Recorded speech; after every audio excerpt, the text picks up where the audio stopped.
Hey guys, welcome to All Time Gaming. I'm Chris. And I'm Jamie, and anyone who has ever watched an award ceremony will know that the critics don't always get it right. I mean, Cher has as many acting Oscars as Leonardo DiCaprio. Oh, wow. I know, crazy, right? Well, almost as crazy as ruining the reputation of a great game by giving it a bad review. But time and time again, critics don't always see the potential of some pretty amazing titles. I'm looking at you, Jim Sterling. 7 out of 10, Breath of the Wild. Thankfully, though, gamers don't like being told what to think. So come with us as we explore 6 great games the critics said were terrible.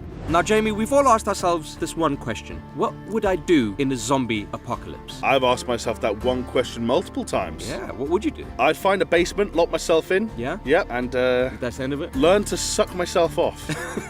All right, well, you know what I would do? What would you try to do, Chris? I would try to keep my family alive, or, I don't know, maybe just head to the Winchester, wait for the whole thing to blow over. The usual. Sounds familiar. Yeah. Yeah, boy!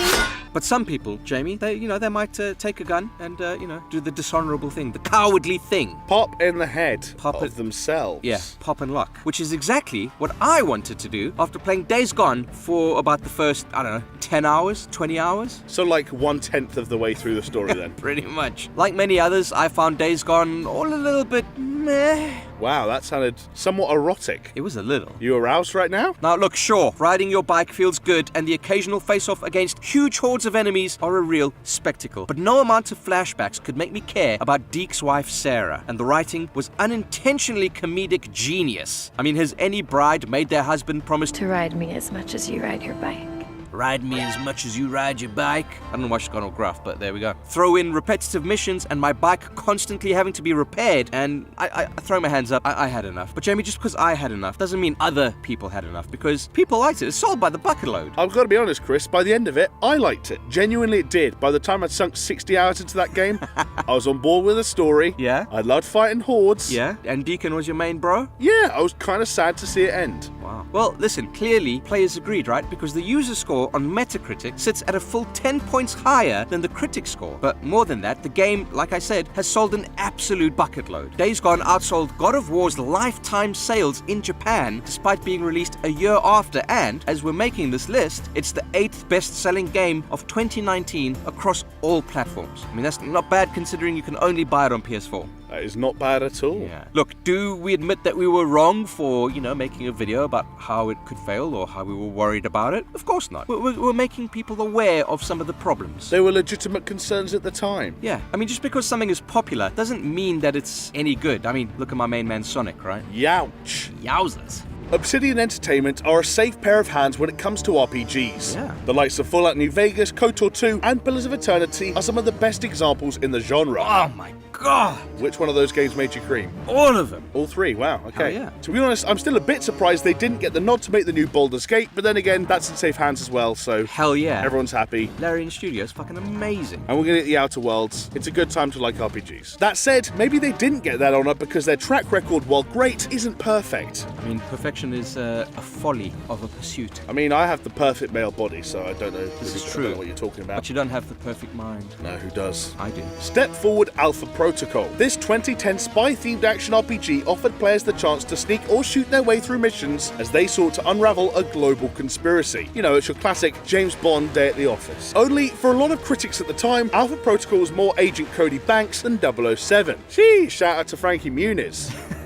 You're really starting to annoy me. Combat was pretty much universally lambasted thanks to shooting accuracy being based on weapon stats rather than your aim. Plus, it had a cover system that only worked some of the time. Hey, listen, if 70% of the time it works 100% of the time, is it really so bad? Yes. Okay, I did not know that. Yes, we want as close to 100% on our cover systems. The camera was considered so wonky that it made the stealth a rage-inducing chore. Ooh, chore. Yes. In fact, reviewer Jim Sterling hated it so much, he gave it 2 out of 10 for Destructoid and said Alpha Protocol isn't very good. In fact, it's absolutely dreadful. Much like Jim Sterling himself. Wow, shots fired. I went there. But Chris gamers disagreed, and today the game has a cult following. Hell yeah, I think we've featured on a list of our own. This is in large part because Alpha Protocol offers players a degree category of choice rarely seen in other RPGs. The game's dialogue mechanics, called the Dialogue Stance System, or DSS, allows players to be professional, suave, or aggressive when interacting with other characters. Nice. It's a pity you couldn't be aggressively suave. I know, because I thought that's kind of my mantra, be Yeah. aggressively suave. Yeah. NPCs react differently, affecting your reputation and whether they will help or hinder you on missions. Sometimes, Chris, these repercussions won't even be felt until much later in the story. It's like when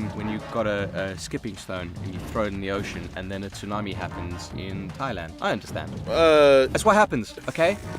A Okay. butterfly flaps its wings and there's a tornado in Mexico. This is one of the few games where every decision feels like it matters, which is probably why it has a mammoth 32 possible endings. Holy shit. Okay, that is mental. Plus, Chris, even the critics know they got it wrong. In 2017, Anthony Birch on Destructoid went as far as to say the game was as good as Mass Effect. I mean, he's wrong, Wow, okay. but still, I mean, take it easy, Anthony Birch. Like, let's not do anything hasty, all right? steady on. I've always been a fan of the No More Heroes games and its hack and slash star, Travis Touchdown. Don't know if you know this, Jamie, but I've modeled my life after him. Is that why you spend so much time on the toilet? Hell yeah. I see. Armed with a beam katana and a good sense of humor, the elite assassin charmed critics in No More Heroes 1 and 2, both games sitting pretty on 80 plus on Metacritic. Wow, 80 plus? 80 plus. That must mean over 80. But in 2019's Travis Strikes Again No More Heroes didn't go down quite so well, despite being set in a typically crazy world that sees Travis sucked into a mysterious game console, the Death Drive Mark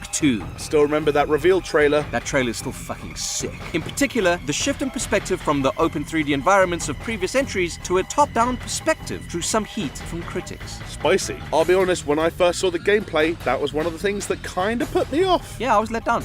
I was hoping for, good old beam katana action. Yeah. Many claimed this led to boring and bland levels that had very little going on. IGN described it as a low point for the franchise, while GameSpot highlighted repetitive missions, simplistic level design, and of course, limited combat. But yet again, fans came to the rescue, giving it a score within touching distance of previous No More Heroes titles. 7.8 on Metacritic, if you're wondering, and a whole 11 points better than those damn critics. I gotta be honest, when I see those scores written out, this is one of those times where I agree with the people. Because where critics saw dull and boring combat, fans saw fresh mechanics like skill trips and special attacks that kept it all, interesting. Now, Jamie, it was spicy. Woof! Fans also lapped up director Suda51's trademark humor and the homage he paid to gaming history in Travis Strikes Again's design. Plus, and even the harshest critics mention this, Travis Strikes Again has great co-op play where it's really easy for a buddy to drop in and out of the action. Personally, Jamie, Yes. once I got my hands on it,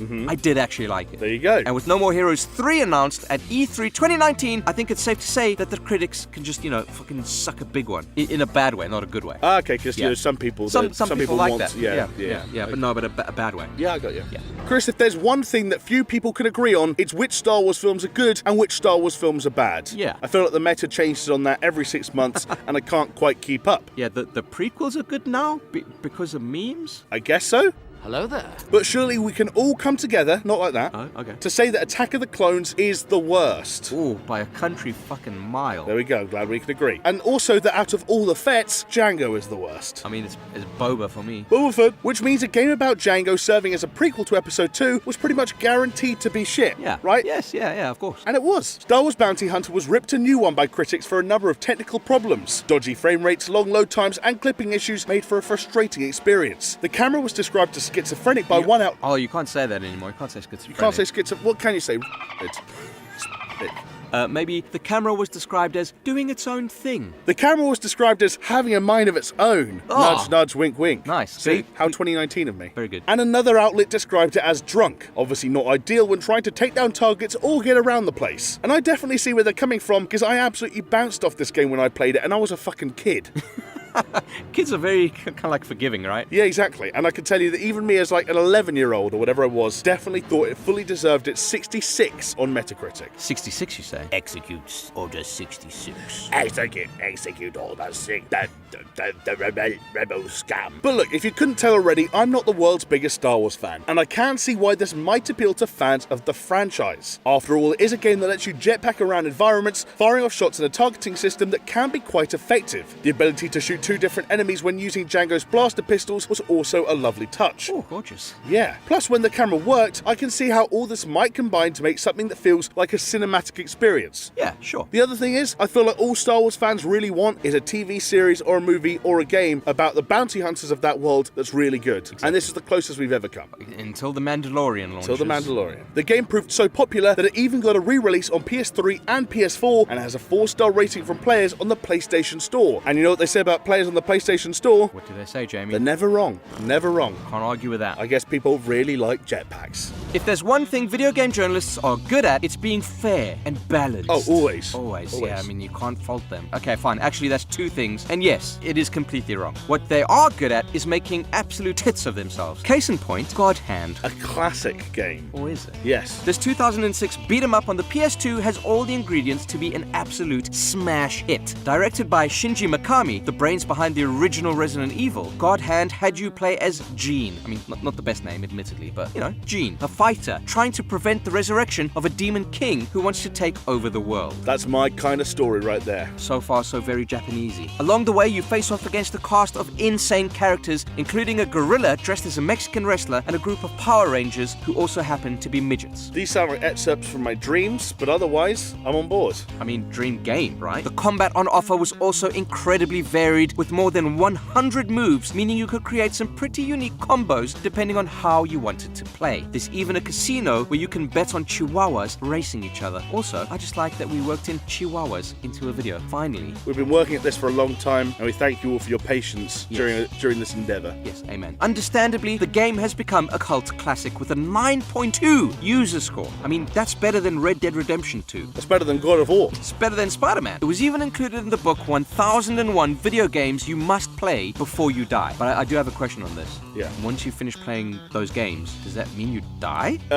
So it doesn't mean you die automatically, it just means you can die. Oh, like you'd be okay to die from that point okay, on. dude, you can die now. Cool, I gotcha. Not bad for a game that ended up with a measly 73 on Metacritic. Upon its release, it faced accusations of being repetitive, button mashy, and unfinished. One of the harshest reviews came from IGN, who gave it a 3 out of 10, and somehow had the balls to call it boring. A game, Jamie, with chihuahua racing. Boring. I'm livid. At least that was the first and only time IGN have ever got a review wrong. Yeah, So, yeah, thank goodness. Yeah. Now this next game, Chris, everyone absolutely loved. It was an action-adventure about a boy looking to avenge the death of his father. Oh. Yeah. Oh, wow, that's intriguing. Of course, I'm talking about Shenmue. Okay, you've lost me. Well, it didn't lose everyone, because the game sold 1.2 million copies and became the 4th best-selling game on the Dreamcast following its release in 1999. Well, okay, but hold on. That's a bit of a weird metric, right? Because how many people had a Dreamcast? Enough that 1.2 million was enough to be the 4th best-selling game on it. So, at the time, it was the most expensive video game ever developed, with a budget of up to $70 million by some estimates, and as a result, the game was incredibly detailed. $70 million back then. I know, that'd be a lot now. Individual characters ran their own routines, and buses ran to timetables, while shops opened and closed depending on the time of day. Honestly, this is stuff we take for granted now, but this was unlike anything else at that time. It's almost a life simulator. I mean, who hasn't dreamt of getting a job down on the docks working as a forklift driver? Of course, you occasionally have to crack some skulls and search for clues as you pursue your dad's killer. Oh shit, yeah, you gotta look after your dad's killer, not drive forklifts all the time. I know, and of course, by searching for clues, we mean asking people the same question over and over and over again until someone knows the answer. Do you know any places where sailors like to hang out around here? The sheer scale of Shenmue saw it receive almost universal acclaim from both players and critics alike. It's born an equally successful sequel, and the franchise remains so popular that 20 years after the first installment, Shenmue 3 is about to be released following one of the most successful crowdfunding campaigns in history. About to be released is maybe a bit of a stretch. Well, it's hopefully it will come out. We see what it looks like now, and it looks bad.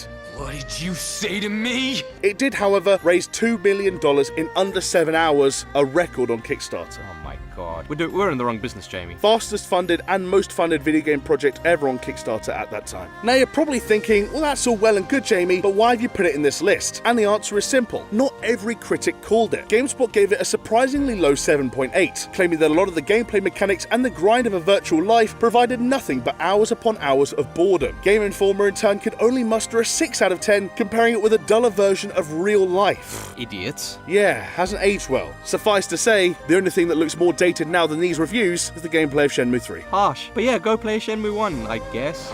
Hey guys, thank you so much for watching today's video. Please do not forget to like, to comment and subscribe, and maybe check out our Patreon. There's a link down in the description below. You can start pledging from $1 a month and get access to our Discord server. And in the meantime, there's another video on screen right now, so give it a click.